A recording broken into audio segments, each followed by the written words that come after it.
food cans used to be soldered with lead compounds, so much so that people living off of canned food may have died from lead poisoning. Thankfully, this is no longer a problem in the United States. Lead contamination was actually one of the first priorities of the FDA before it was even called the FDA back in 1906.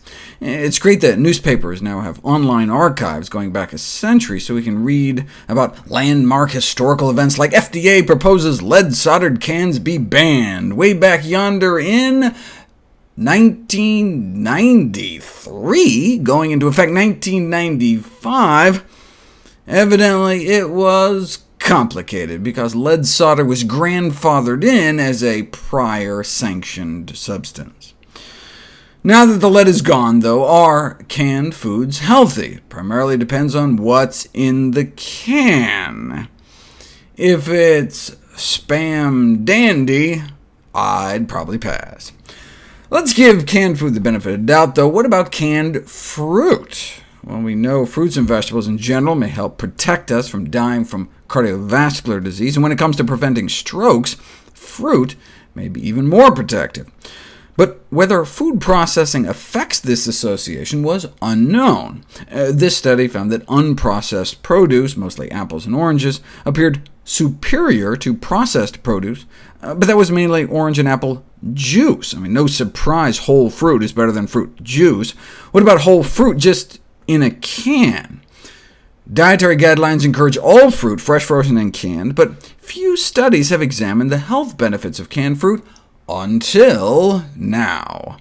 Canned fruit did not seem able to enable people to live longer. In fact, moving from fresh or dried fruit to canned fruit might even shorten one's life. So maybe dietary guidelines should stress fresh, frozen, and dried rather than canned. Why the difference? Well, there's no more lead, but there is that plastics chemical, BPA, that is used in the lining of most cans, which can leach into the food and might counterbalance some of the fruit benefits. Recently, blood levels of this chemical was associated with thickening of the lining of the arteries going up to the brains of young adults, for example. Canned fruit is often packed in syrup as well, with all that added sugar, and the canning process might diminish some nutrients, potentially wiping out 20 to 40% of the phenolic phytonutrients and about half of the vitamin C.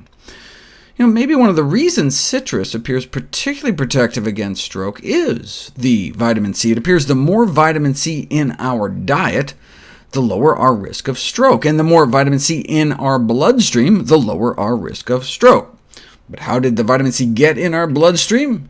These people must have been eating a lot of healthy foods, like citrus, tropical fruits, broccoli, bell peppers. Therefore, the observed effect of vitamin C on stroke reduction may simply be a proxy for specific healthy foods that lower stroke risk. How could we tell? Well, we could just give people vitamin C pills instead and see if they work, and they don't. Citrus fruits have all sorts of other compounds associated with lower stroke risk. The whole is greater than the sum of its parts. You can't capture Mother Nature in a pill. It's like the apocryphal beta-carotene story. Dozens of studies show that people who ate more beta-carotene-rich foods, like greens and sweet potatoes, and therefore had more beta-carotene circulating in their system, had lower cancer risk. But how much money can we make selling carrots? So they tried giving people beta-carotene pills, and not only did they not work, they may have even caused more cancer. So I assumed this National Cancer Institute researcher would conclude the obvious: produce, not pills. But no, maybe we should have tried lower dose pills, or maybe alpha-carotene pills, or pills with other phytochemicals, or multiple combinations. After all, it's likely that neither the public nor the scientific community will be satisfied with recommendations concerned solely with mere foods.